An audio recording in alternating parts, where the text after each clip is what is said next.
It is the end of an era. You'll notice the empty shelves near you at the grocery stores and other local shops. The Forecaster newspaper and a few other publications are no longer being printed. In the March 26th edition of the Forecaster, on page 3, in an article the editors wrote, we will no longer be producing the Forecaster as a print edition.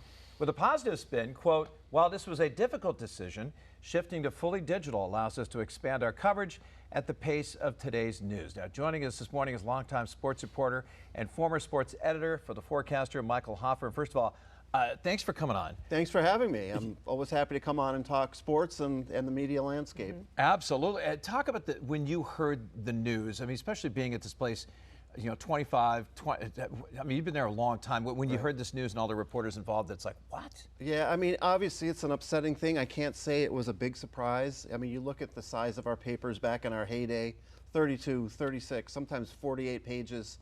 In recent months, they were 8, 12 pages. So I think the writing was on the wall. Print is so expensive. It's a very difficult time in the media market as it is. Especially for print editions, and so it wasn't a huge shock. Obviously, you never want to get news like that, and you know, thankfully, there were no reporter positions slashed. A lot of people that wrote for the Forecaster and worked for the Forecaster have still been incorporated in with the Press Herald. But you know, my time did come to an end as a byproduct, and it's on to a new adventure. You were there 25 years. Correct. Can you bring us back to your first day and what you remember about it, and then kind of bring us through the next 2 decades in your career? You know, I actually started as a freelancer for a couple of years, way back in 1999. I came on full-time in 2001 when we started a second edition. My second week, the Tuesday of my second week, was 9/11. Wow. And that was the one day I did not do sports.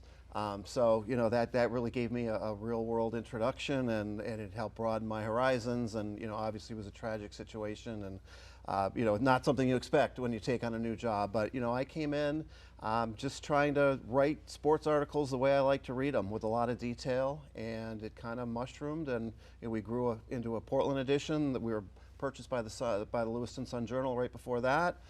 We had a Mid-Coast edition up in the Brunswick, Topsom, Bath area. And in 2017, the ownership group of the Press Herald bought us, and you know, we were part of that group and the Maine Trust for Local News here over the last couple of years. So there have been several different ownership groups, but you know, we've been a really big part of the community for a long time. A lot of really positive community feedback, and there's a lot of people that were really disheartened when they heard this news. I mean, you think about especially our senior population. I remember I shop for seniors. Now they would always pick up a copy of the Forecaster for me, so they could read it because they like that paper copy. And so I think that's the thing too. Is it kind of weird when you walk into a store, walk into a gas station? There's no Forecaster, and none of the other newspapers there either. Yeah, there's really just a big void in those sections. It's a pretty stark void too. But it's kind of a sign of the times, and you know, it's unfortunate, but again, everything has moved digital. I know there's still a lot of people that like their print editions, but everything has really moved digital, and I don't see that changing. Can you talk about sort of the scramble to meeting the deadline, you know, before things are sent to print? You know, were there some close calls, or is my article going to make it? Yeah, I mean, that's just a big part of it. And, you know, along with once we were purchased by the Press Herald, I did a lot of articles for them as well, which was on a much tighter deadline than a weekly deadline. And yeah, I mean, it's challenging, but it's also fun, you know, knowing, okay, I've got 10, 15 minutes here, I got to put everything together. Hopefully it's something that's coherent, you know, something that people will enjoy reading. But, you know, that you don't get into this business without knowing that deadlines are part of it, and if you look at them as a challenging, fun thing as opposed to something you're dreading, it makes life a lot easier. As a writer and also a reader, you know, a sports fan. I mean, you're a sports fan along with a sports writer. What do you think of digital copies for newspapers and in general? Well, I mean, honestly, that's how I get almost all of my information at this point. I've been a long-time reader of both. You know, I'm old enough to remember when it was just print, and I'd get in the Sunday paper and spending hours devouring it. But you know, I've also spent a lot of time online. I subscribe to several different sites, and you know, there's just so much information out there, and it's also an opportunity for people to maybe go a non-traditional route and be able to get into this business. I mean, there's so many blogs now, there's so many ways to do video and taking photography that, you know, you can look at it as a positive for, you know, certainly younger kids coming up through school. You don't necessarily have to go to the journalism school, intern, starting out at a lower level position, working your way up to make it in this business. So, you know, while it's a time that a lot of things are difficult, it's also a time for promise and innovation.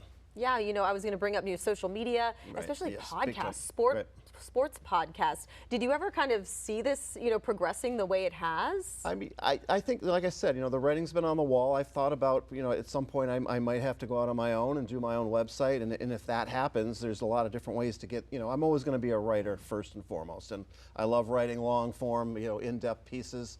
But, you know, I also do radio every week. I get a chance to do TV every once in a while.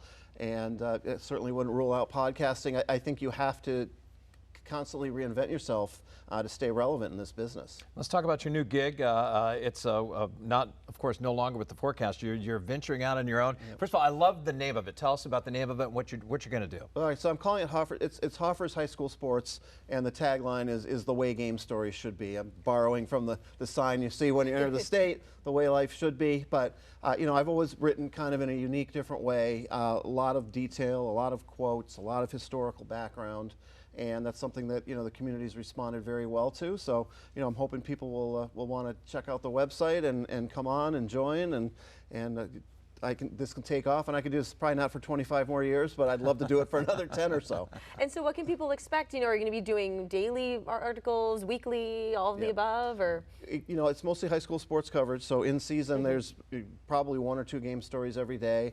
You know, now that I don't have to write a lot for print, I'll have some time to maybe do some more feature type stuff, some historical type feature stuff, which I'm a history nerd. I love doing that kind of thing.